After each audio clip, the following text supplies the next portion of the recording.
He was like, I got like an hour and I should have done that. Yeah, actually, Hopefully I don't. It's 4 minutes past, so hopefully I don't have to. you'll be fine. Parking people are crazy around here, though. So. Well, I feel like mainly they're like. coffee? I'm okay, thank you. Thank you. You want coffee? Yeah, I'll grab some. It's in the back of that room. Thank you. I'm a tea person. I'm more of a matcha person. That's what I like matcha. This morning, or was it yesterday? Yeah, I'm gonna take y'all to Loveland Coffee.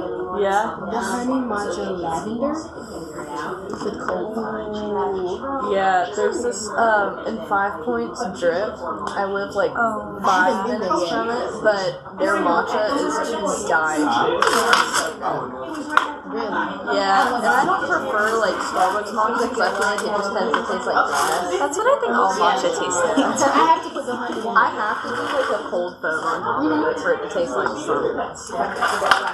So usually at this time, people will go in together and get to know each other and exchange business cards. So this is like a fun spot for those who Is it okay for me to get my computer out and take notes? No, yeah, this is this is like the cool version of college. Okay, it's okay to like. Yeah, I have a 1050 history class and it's like, oh gosh. This is like the type of stuff that I look for. And I come all the way from Red Bank, Lexington area. It was like Texas was on at all the gosh. Yeah. Even getting down like Gervais was a hassle this morning, so.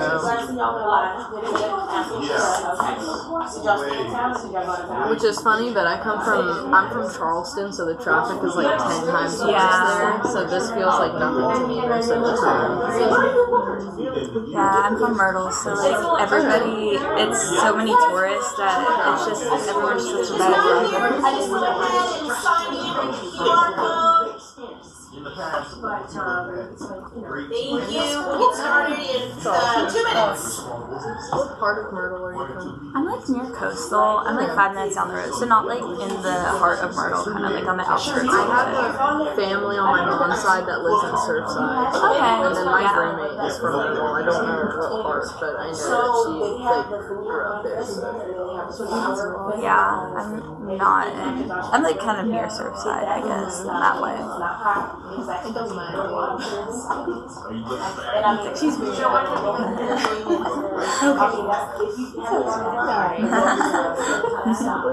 I should take notes. This is why I love to point this out this year. I was missing but my boyfriend's older sister was at the year, and then she's been a senior for years. And then the section you have to take your body again. So, I'm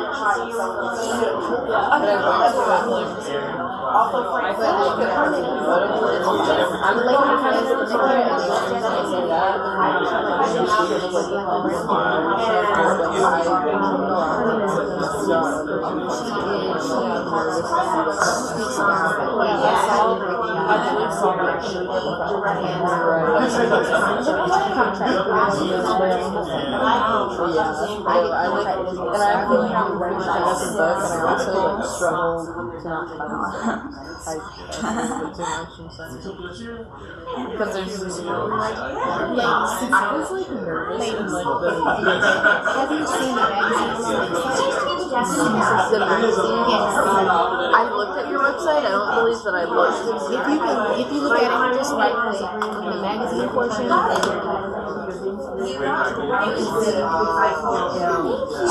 at it a little bit.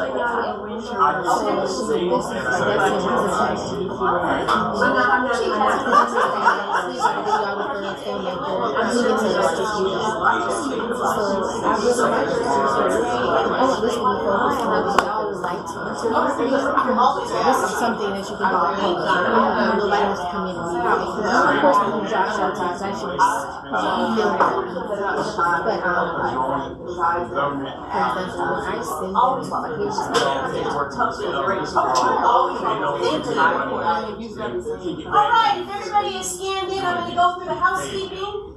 So if you haven't scanned in yet, here's your last opportunity. Please scan the QR code and let's get the attendance. Thank you. Thank you so much.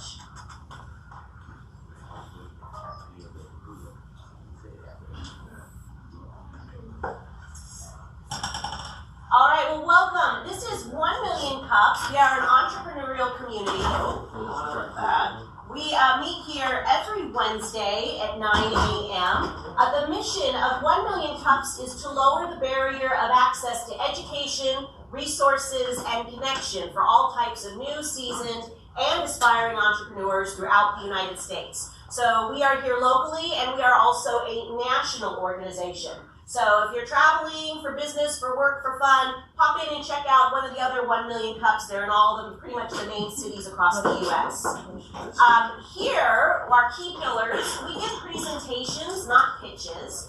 We make authentic connections. We're just not here for networking. And we're radically and intentionally inclusive for the community, by the community. And what I mean by that is to bring this to you every week, we have these volunteers who don't get paid to do any of this. We just get a lousy t-shirt. So as you can see, USC, Columbia Tech, they allow us to use their building, which we are grateful for. And all of the business owners below there are folks like myself and my colleagues who bring you the free coffee. We do our marketing. We run the show because we really believe in the importance of having it here in Columbia. Our local program, we've actually been here over 10 years. We're held weekly on Wednesday mornings. We have had over 500 entrepreneurial presentations, and we also offer educational topics like finance, future frame, networking, and local resources. Every week we usually have one presenter. They'll come in, they give about a 6 to 10 minute presentation, and then we follow that with Q&A from the community. We also, every once in a while, will do a Made It session where an entrepreneur will come back, talk about the success that they've had since their last presentation in 1 Million Cups. And if you know of any local entrepreneurs who would like to do that, we'd love to talk to them. We are always free, we are always open to the public, and we also give you some caffeine in the back room. We are looking for presenters, so I am, my pipeline, I'm in the May and June portion of the year, so that gives y'all plenty of time. But please, I would like to have, if you want to apply, there is the link, or you can come and speak with me directly. And again, it's not a sales pitch. I think Derek worded this the best. It is your journey. Is that the word, Derek? Yes. Come in and talk about your entrepreneurial journey. The goal is to have people understand what you do and some of the challenges you have had in building your business. Now, we do like new companies, or if you just have an idea, we like to hear that. So usually people who come in are between 0 to 5 years old in their community. But if you have a business and you've been running it for a while and you've just reached a plateau, come in and let's talk about it. Let's see here. All industries are welcome, and you must be open to the community engagement that we're going to follow after your presentation. This is I call it our family Facebook page. So we have 2 Facebook pages. One is 1 Million Cups Columbia, and this one is our little private one. So if you aren't on here, get in on this one as well. This is where we can kind of share more of our local questions, feedback, resources that pertain specifically to our little group here. Let's give everybody a little second to pop that in. Thank you. All right, our upcoming presenters. So here's what's on the calendar for the next 4 weeks. Next week, we're going to have Gaurav Sangal. He's coming in to talk about his company. He's starting the STEM Lab. We're going to have Chris Arzu. He is in Lexington. I think he's like a substitute trainer. He's coming in to talk about a product that he's developing called Easy Plank. We're going to have the lovely Catherine Rickani. Thank you, my dear. She's coming in on the 9th to talk to you about her company, Energy Pathways. And the 16th is, I'll take the 16th to talk about presentations. Yes, thank you. Never mind, it's close. Yeah. 16th, we're going to be talking about how to properly present at 1 Million Cups. Yeah. All right, and today we have Mr. Randy Clinebelle. He was the toy maker, just did toys for fun, for making things for friends and family, made something incredibly beautiful. His wife conned him into making $1 million more, and now he might have a business out of it. So if you don't mind, let's bring up Randy, and you have the floor, sir.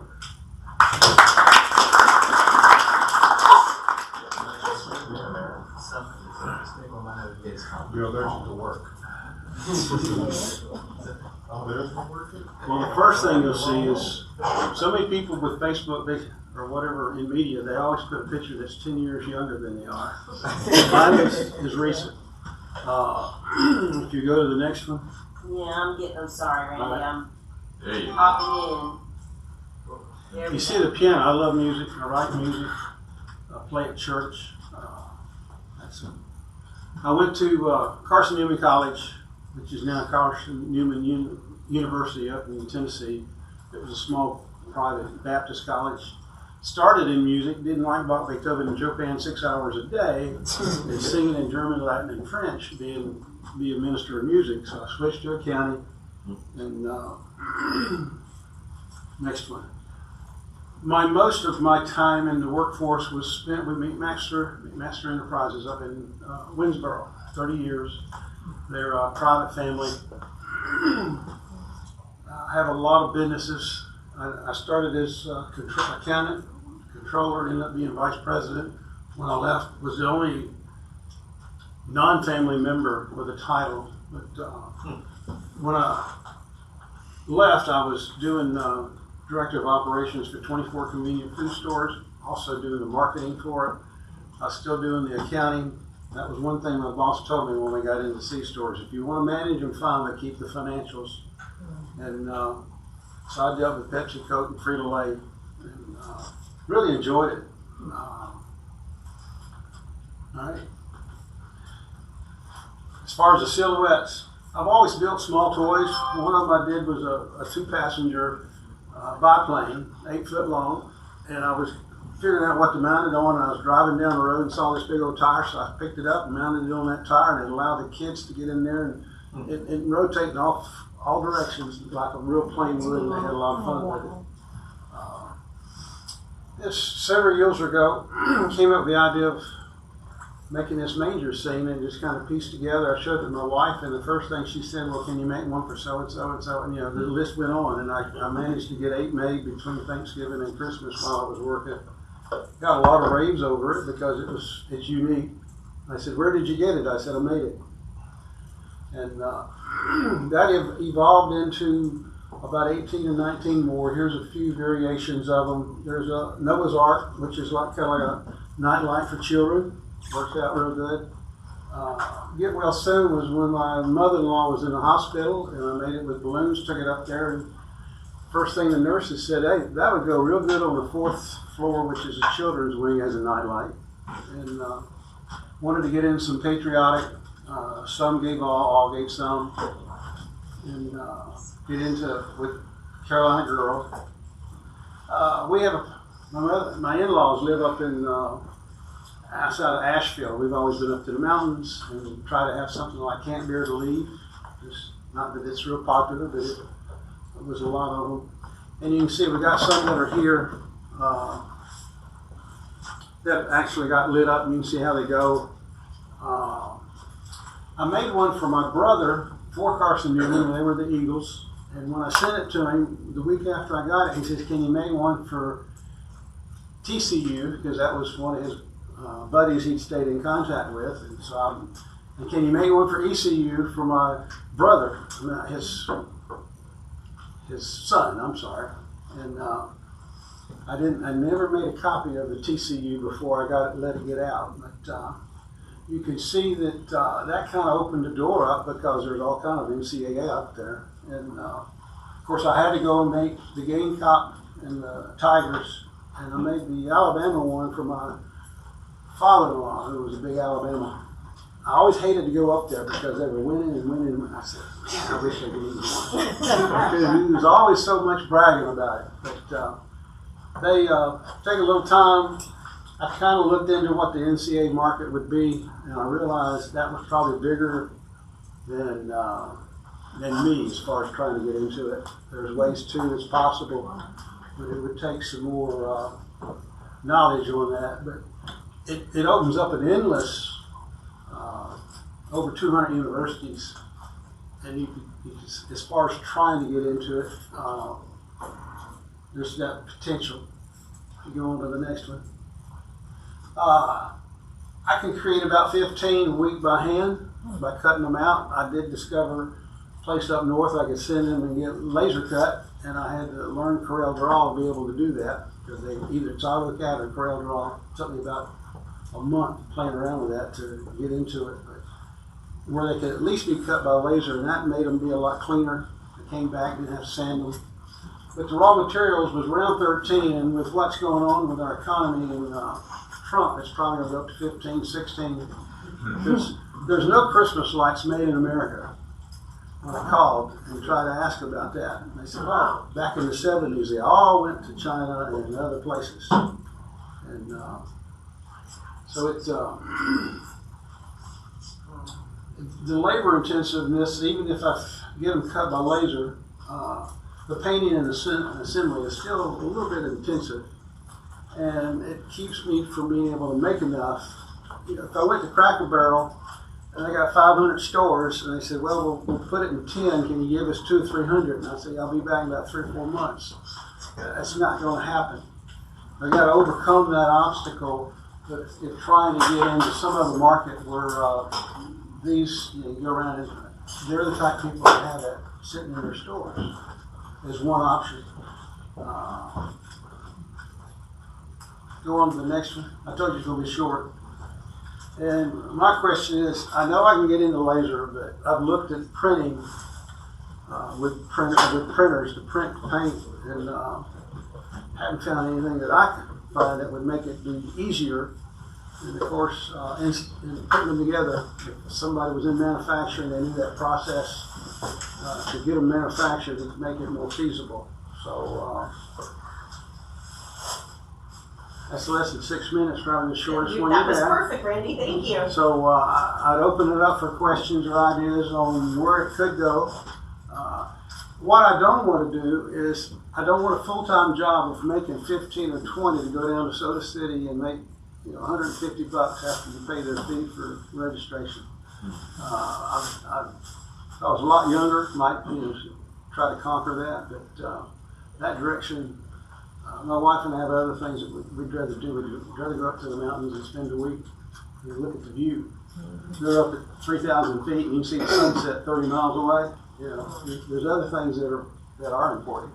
But I've always thought there's a potential on this. If I could just get it down to either sub it out to a manufacturer to get them produced so that I could market them. All right, so we're going to open it up to the floor. So Randy's come today with a big ask, and this is where we ask our community. So off we go. The main library on Assembly Street has a woodworking makerspace. They have a glove forge, laser cutter. If you want to get some experience in working with one, and you have the garage space to actually move in that direction to getting a laser cutter yourself, that might be a bit of a I think he's trying not to be the physical one. It would help. One of the problems with the laser guy I got, he can cut a whole 4x8 sheet, which is a pretty big machine. He doesn't charge me that much, but he's up in Minnesota, Missouri, somewhere in there, and it takes like 2 weeks to get them back. And so there's that time delay that I couldn't count on. You can do about 13 units on a sheet. So are you trying to be the one to make these, or are you trying to move into more someone else? To me, if I could get it manufactured, it'd make it easier to go out there and market it. But it just depends on how big you want it to be. That depends on how big you want it to be. Yeah. Do you want to, if you want to sell the idea, right, and get into somebody actually doing the manufacturing for that, then you're partnering with someone to figure that out, or if you want to retain the IP and own it and manufacture it yourself until you can scale up. So, but those are two completely different paths. I understand, and I probably need the smaller one some to get somebody enticed to go to the manufacturer actually doing it, partnering up with it. Right, because you're already making some, right? So Right. You're already doing that work. I was just confused as to whether you were tired of making them and trying to shift, or are you willing to continue making them and then? Well, the two things that are biting me is the getting the painting done. If you could get a printer that could run them through and paint them. There's some of that out there, but they're not at this level or that I found at this quality to be able to run it through and take that down, because that takes some time to paint the detail on these. And Well, I have part is the labor putting it together. We have a lady who's been raising her hand. Miss in the front. Miss Anthony. So we actually have a contact that has an apprenticeship. So they'll be able to find people who will be able to do just what you need. Because I think it's a great idea to keep it somewhat by hand, because now it's more love than a machine. I don't mind doing that, because that doesn't tie me down completely, but it does get them produced. And so finding a labor source to help put them together, it's not hard, just a little bit of detail. One question in the back, and then we'll go right to you, Anthony's going. Have you checked with the South Carolina Manufacturers Association? No. They may be able to help you. All right. All right. I have a connection with the University of South Carolina because I was a printmaker. And I can tell you the printmaking students will have a field day with this. All right. And having them to actually paint handmade versus being like what this lady said here, machine made, it will make it more memorable. And also partnering with different like orphaned organizations that has a surplus of children, that can be a solution right there. So partnering with USC for their printmaking class, as well as partnering with other organizations who has children, because I think this would be a gold mine of being a homemade something special for someone. You don't want to take that specialness away versus being machine made so much, because that's what makes it special. Like I wouldn't want to have it machine made technically. I was like, this was made just for me. That would mean something more to me. All right. I don't mind if I could get them made and paying somebody to go down to Soda City or some other place and let them participate in the earnings on it to get them out. And that at least gets quantities of these going out, proving that they could be sold, and it might open the door for another thing. One idea somebody had told me was to get with a marketing graduate that needed a senior project.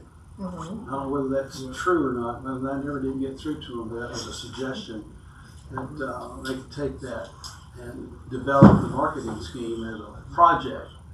Exactly. And help bring that together more than I know how to do. And because when I'm saying these are more gifts. These are gifts. Yes. These are not necessarily a salesy type of business. This is something that's done with love and patience. So capitalize on that with your marketing personnel with that. Yes. And that's the comment I got back with the ones that are on the NCAA. Is my brother immediately wanted to make them as gifts to his friends and his son. So getting in that arena and being able to do it realistically without tying me up would be. I'll give you a business card. Oh, for me? Could you sign the back of it? Sign the back of it. Yeah. Well, just so you can know how to get back in touch with me, and we could work and see if anything comes from that. All right, sounds good. Any other questions? Do you have this branded, or is that trademarked, patented in any way? I applied for a patent through Nixon Pruitt about 3 years ago. Actually, it's been completed and come back to me on that, because it would be easy for somebody to get the idea and go with it. But there is a patent on the silhouette side. these pictures. They're all basically three-dimensional.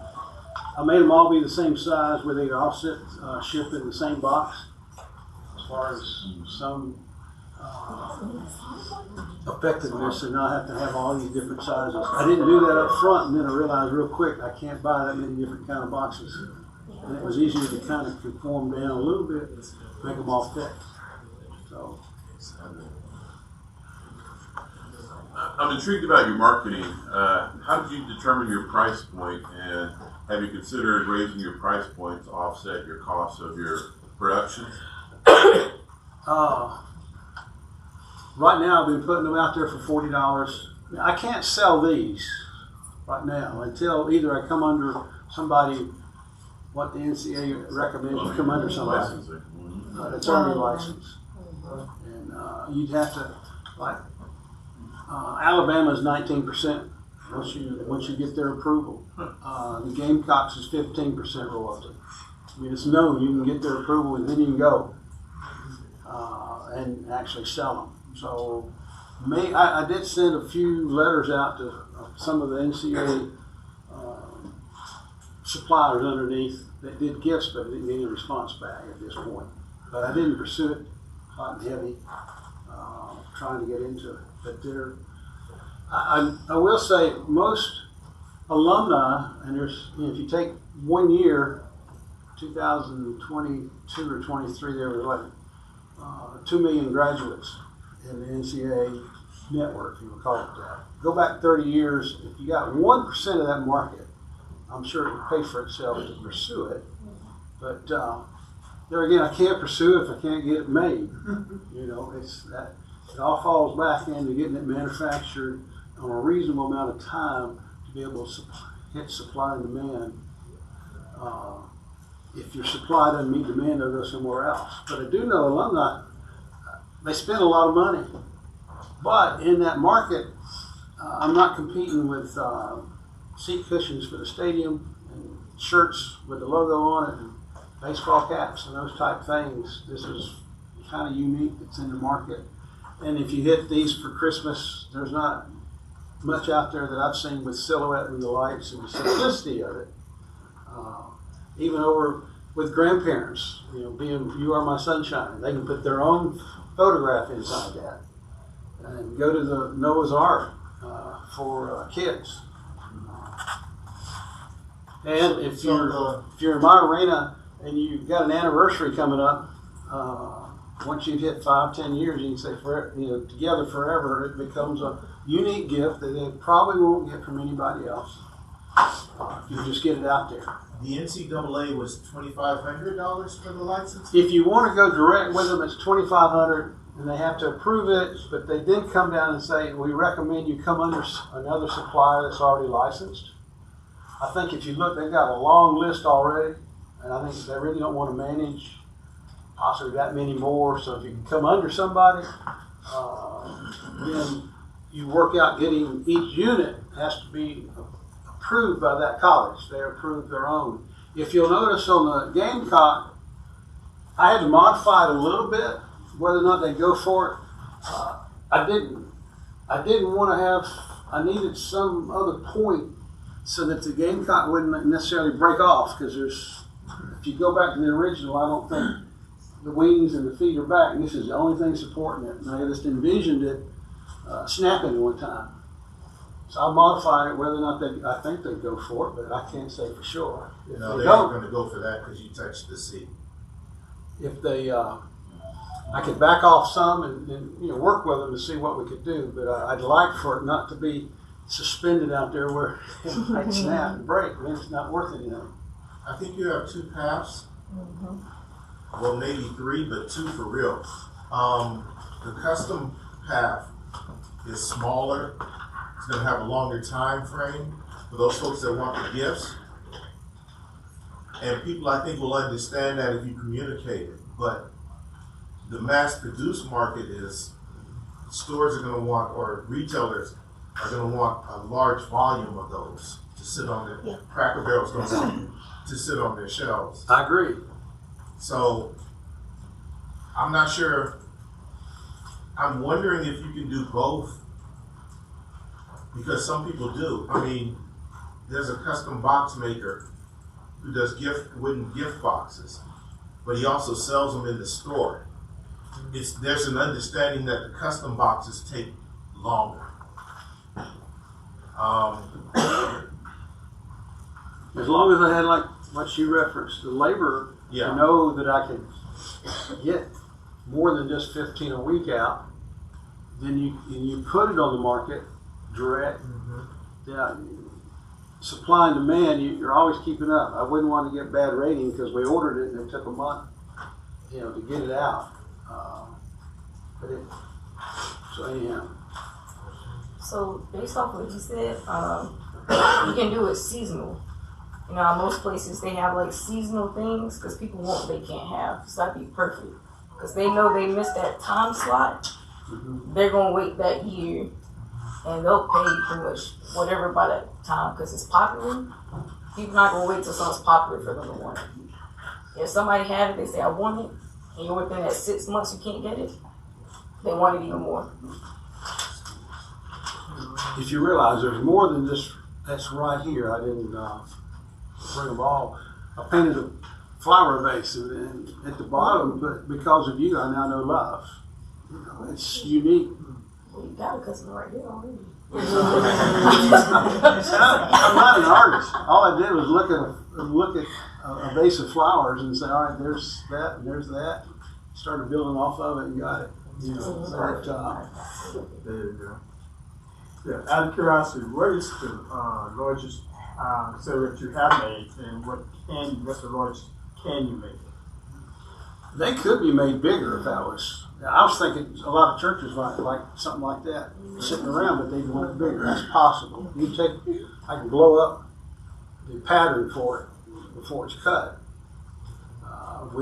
Even if it was laser cut, you had that. If I had my own laser machine, you could easily do that.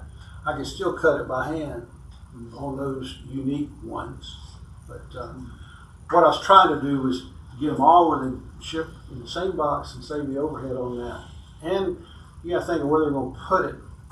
If you get it too big in the living room, it's going to look awkward in there. But under circumstances, it could be custom done. It's not a problem. The way it's pieced together. Back in the back. I think you have too many. I mean, for what you're trying to do, what was Cracker Barrel going to put in their stores? Which one?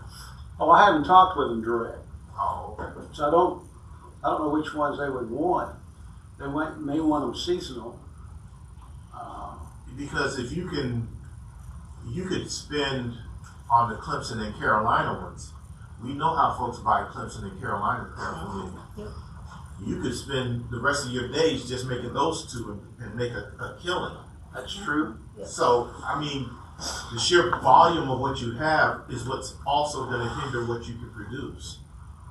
Because you said how many designs already? There's about 18 different designs out there. Some of them are seasonal, but they come and go. Yeah, because then you either have to sit on the inventory, just go ahead and mass produce all 18, Sell them. and then figure a way to sell them, or by order. They're 18 though. Well, the one idea I had is you go ahead and make the 4 or 5 that are really popular and have them, Okay. and have 5 or 6, and then make the others on demand so your inventory is not tied up. Okay. That would be a way to accomplish that. Yeah. That's all. The 18 just seemed way too many. You're sitting on inventory. Well, this depends on which one happens to be the one you would want. Yeah. You know, I did this with the fallen soldier. Somebody said, "Oh, you ought to do one with the flag," and so you never know what somebody's going to really want to give as a gift. And that's why I think your custom is almost different. You see, the custom is if you got a suggestion, if you got to pay, if you got money behind that suggestion, then sure, you go ahead and make that. You know, but it's not. It doesn't become a mass-produced product. You know, how big you want it is a question you're going to have to answer, and it's tied to that. Everybody's going to come to you and go, you know, I need one for my German Shepherd. Yeah. So, you know, you're going to have to, somewhere in there's got to be a cutoff where you go, you know what? I'm not doing these masks. Those are custom items. They cost 3-4 times what a mass-produced item costs. And they take 3 or 4 times longer than a mass-produced item. Because I know I'm going to pay, if I'm getting something custom, I wait for it. I don't go to a jeweler and think I'm going to get a custom piece of jewelry today. Yeah, you expect to wait. Got a question? So that I was just gonna ask, because as he was saying, I feel like it does depend on how big you want to go. But I was wondering if you have done any, because it sounds like you make your designs and your art as mainly maybe family members or friends ask, and that's how you kind of come up with some ideas. And, you know, maybe you just think of a really good idea and you decide to produce, but have you thought about doing any further target market / audience research? No, that's not my... Yeah, so, I mean, it's not necessarily something, like, you would have to do personally. You can always, there are so many free softwares out there. You can even have someone that's maybe a tiny bit more tech savvy do it, but even if you're digging into... social media insight platforms, there's so many free resources online where you can put in a specific keyword. Let's say you want to sell some more Gamecock merch. You can look up a specific social media platform, type in like Gamecock gear or Gamecock merch, or you could even type in the keyword veterans, and it will bring up like every single social media post in the last year, and you can see what people are talking about, and you can see what people are wanting. Now I know, like, you don't have to take that specific advice. I think if you're trying to figure out how you're going to expand, and especially what type of products you're going to be producing from here on out, I think that would be something that maybe you could have someone do for you, because it doesn't take long at all, and the technology that's out is very efficient with it too, especially if you just go into the software and type in a keyword. I think maybe expanding some research into your target audience that you're specifically looking for, so that you can specifically tailor to what you're trying to produce, would be a pretty smart move as well. Right here in the center, how you doing? Good morning. I was saying, like, this is an idea, like, you ever thought about taking this on Shark Tank or something?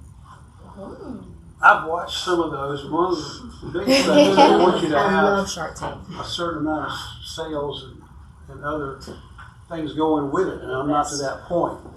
Well, actually, some of them. No, actually, there are 2 now.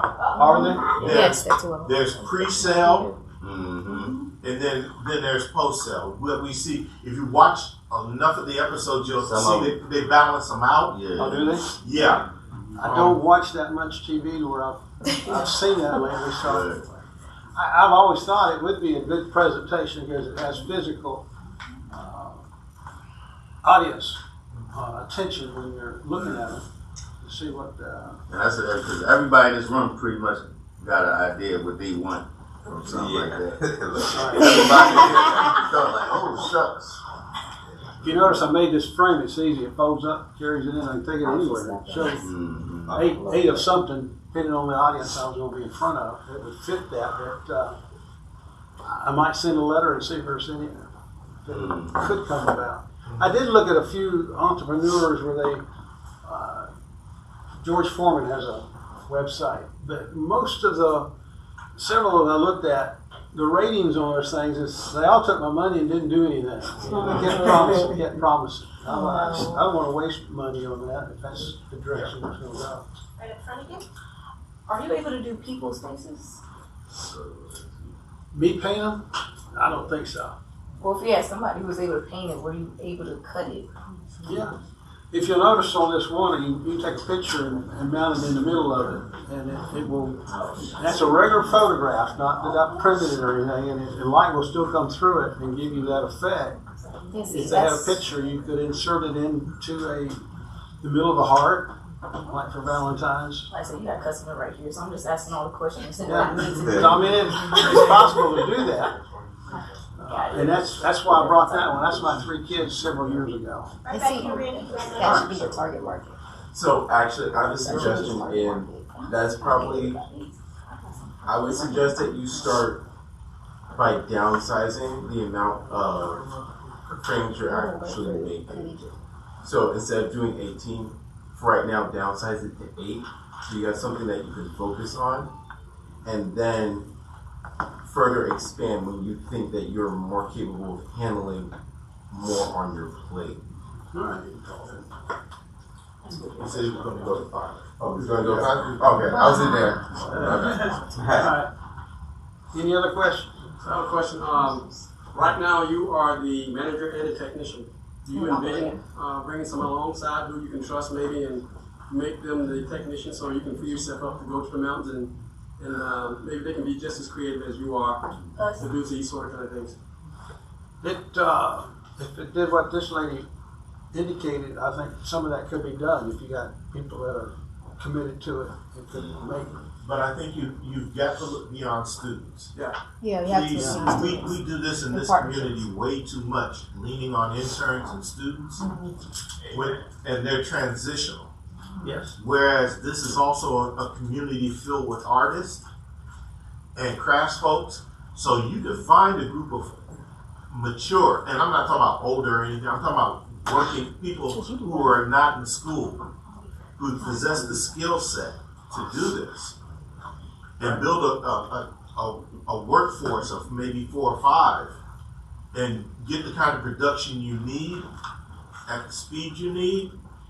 But you can't do this with students. And I mean, because students are only there for a semester or 2, and when they're gone, what have you got? You got to find them again. Right. But if you train up somebody, that could be a good way to go. It's the process on this is I cut these out in the garage. I bring them in and have a card table in the living room with the TV, and so you could watch or sit down and do a few as you come and go. Have an hour here, an hour there. It's not like you're having to have a specific place to put them all together. That's in the middle of it. If they're laser cut, it'd be very easy because then I'm avoiding that. And I'm not opposed to going that direction. I mean, that's what I'm saying is you could, and even in your garage, you could set up a laser cutter and 1 or 2 employees, just one full-time employee, and you can put out more than 15 or 16 a week or a month. The thing is we too, the idea is you need somebody as passionate or present as you. Right. I will tell you, I can go to Carolina and get a craft license to do them direct without going to NCAA. You can set up to $2,500 under a craft license. I don't know whether they renew that each time as you hit that plateau. It would open the door to have, if you went down to Soda City, at least you would have Gamecock on your table to attract them when they look. If I had somebody putting them together that would go down on Saturday and sell them, you would sell enough maybe to, we all make something out of it. Yeah. How long does your painting process take after you get it laser cut? It could take an hour, because here's what happens. And if somebody might have a better, I paint it and then it takes a second coat. Or if you're doing the wording, you mess up and have to go back to do the white over under the black again, and it would cut down greatly even if you couldn't run them all through a printer. But some of them, like this would be easy. It's just 2 colors. Yeah, I spray paint that. I wouldn't take any time.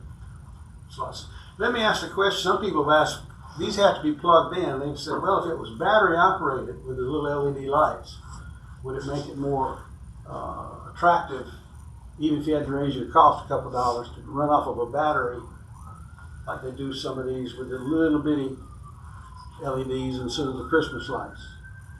I like the rechargeable. That's what we're moving towards now. Even our candles are rechargeable. Right. So rechargeable is the new area. Plug Up is awesome in this place, but rechargeable is what's new.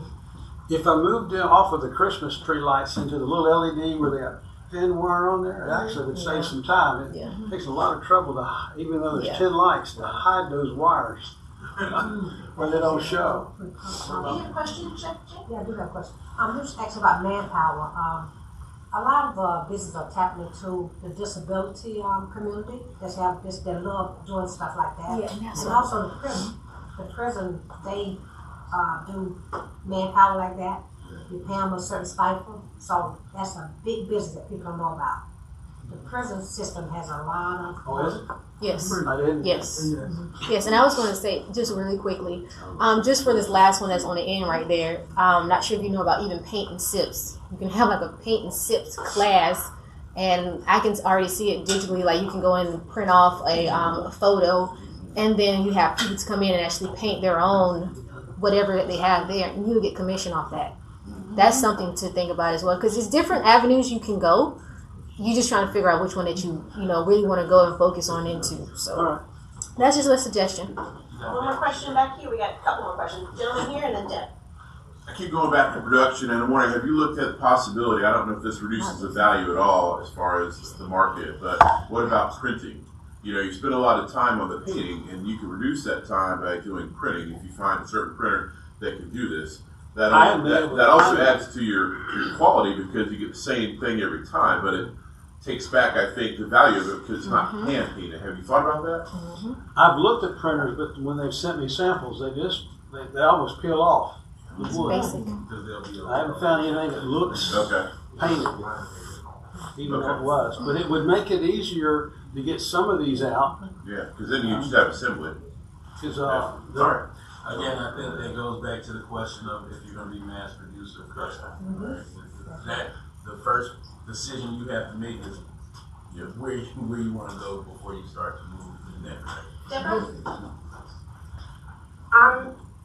Do you currently sell them?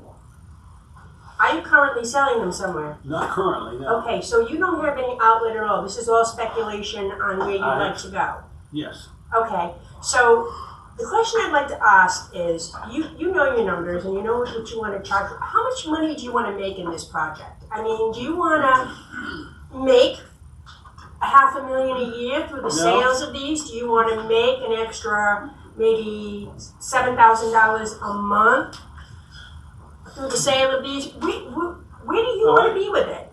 There's two directions. If I found somebody that wanted to take this, I would just take a small royalty. Like 50 cents a unit and let them make the money. Okay, no, I understand that, but I'm saying, okay, for instance, I'm guessing that the sports, they're not for sale yet, and they can't be until they're approved. Is that correct? That's correct. Okay. So I'm an in the moment person, like, everything I do is like right now, how can I make money in this moment? What's the best direction I would go in? And of course, I always take Derek's advice because he's a smart guy, even though I don't tell him enough. But I would take those 5 pieces, if that's what it's going to be, eliminate all the sports stuff, and come up with 5 themes that are relevant right now, and start selling them. I mean, if you have a relevant piece that's relevant for, say, a boutique, and you go in and you show them that, and they love it, and they carry it in the boutique, and you both share in the profits. But you need to niche down to what's relevant right now. I agree. Have you ever noticed that everybody's talking about AI right now? Everybody's an expert because it's relevant. So you need to find your relevant there and niche down and sell it. Target market. Until you get the contract from the sports people. We've got time for 2 more questions, so one here. Have you ever considered about teaching the process, holding classes of some kind? No. Because that's an opportunity where you can potentially get yourself an assistant and what's the word? An apprentice. Offering classes, it might be able to be a way for you to actually get actual people that come in to help you out with the process. Get contracts with that. And then the gentleman up front. Yes. Straight out of curiosity, 3D printing. Have you looked at that? I've seen it. I don't know how it would work. because there's a lot of, I'm familiar with about 4 different 3D printing manufacturers. I think would be a good fit for what you do. Now, if you take that, and as Chef mentioned before, because I work with the prison system, when people get out of prison, I put them to work. I know the programs have to get contracts with the prison system in order to have put the people when they in corporate America makes millions out of them. They have contracts with them to do that work. If they give them any type of stipend at all, maybe 25 cents an hour, maybe up to $1. But that's it. But corporate America is making fortune off of it. What you're doing here is giving an opportunity to teach a type of trade.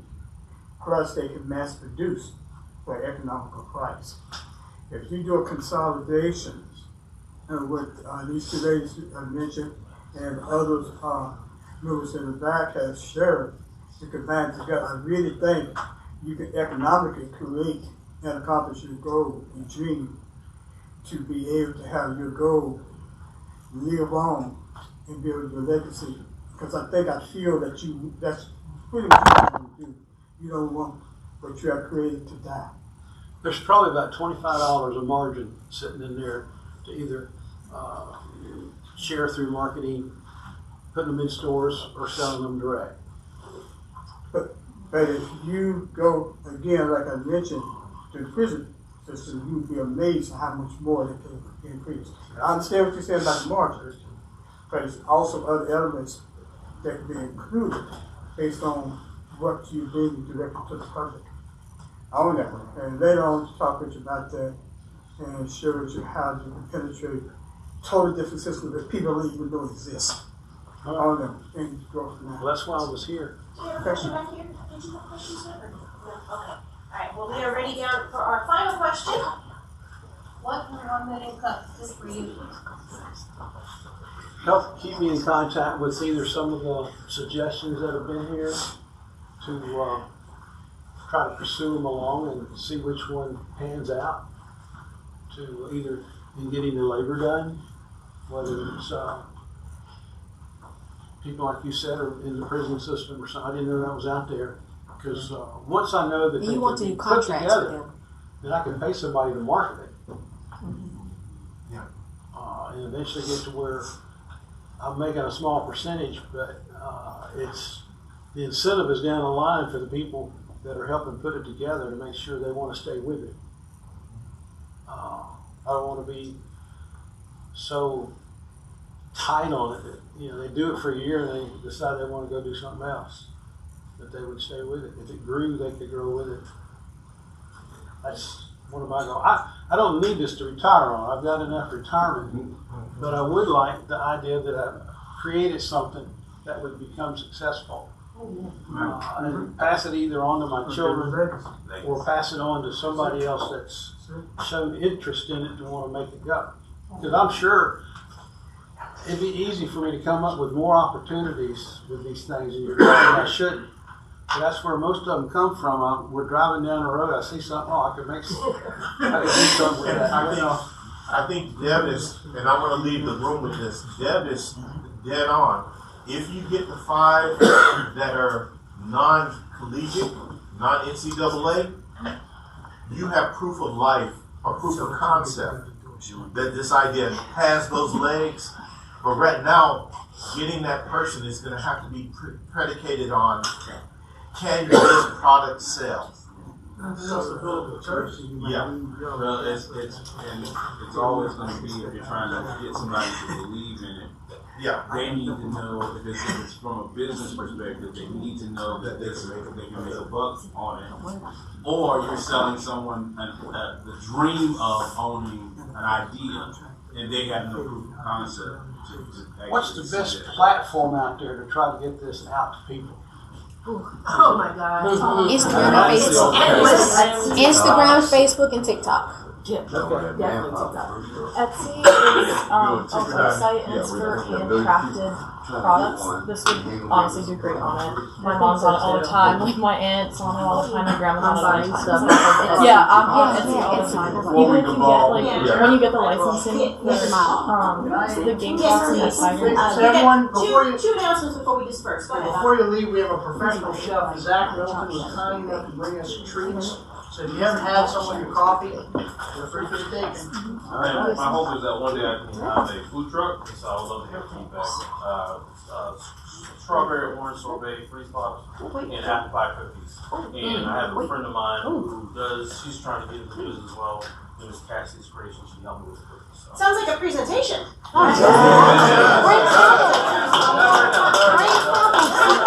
Thank you to our students for coming. Students, you are always welcome every Wednesday. All students, don't have to be here by your teacher. You can come on your own. We love having you. All right, folks, we got room till noon. So, now we're going to disperse. See you next week. It wasn't awesome. Yeah, it was. Yeah. Okay, sounds good.